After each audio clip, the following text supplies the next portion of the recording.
Pour son documentaire Mireille Dumas, Quand les célébrités se confient, la journaliste est revenue sur une interview de célébrité qui lui a donné particulièrement du fil à retordre.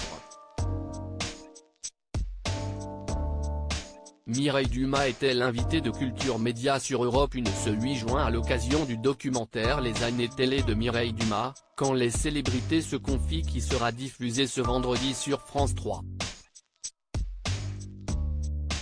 La journaliste réalisatrice a été, des années 1980 à aujourd'hui, la confidente de nombreuses stars ou anonymes dans ses émissions Vie privée vie publique, Bas les masques, La vie à l'endroit ou autres portraits et documentaires.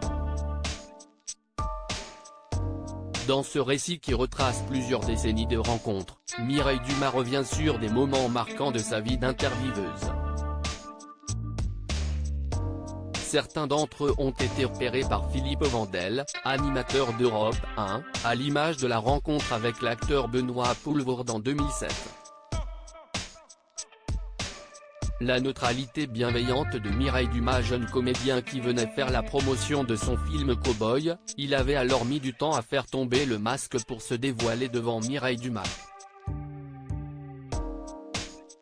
Alors qu'elle expliquait comment elle procédait pour donner l'impression à ses téléspectateurs d'être une petite souris dans le cabinet d'un psy comme l'a imagé Philippe Vandel et qu'elle détaillait son concept de neutralité bienveillante qui consiste à ne pas juger, ne pas être dans un a priori pour laisser la parole s'exprimer, la réalisatrice est revenue sur son entretien avec Benoît Poelvoorde qui, n'arrivant pas encore à retirer son masque de clown, astique la table, décrit Philippe Vandel. La grosse crainte de la journaliste face à Benoît Poelvoorde après coup, la journaliste a tout de même réussi à émouvoir presque aux larmes l'acteur lorsqu'elle a évoqué avec lui sa mère.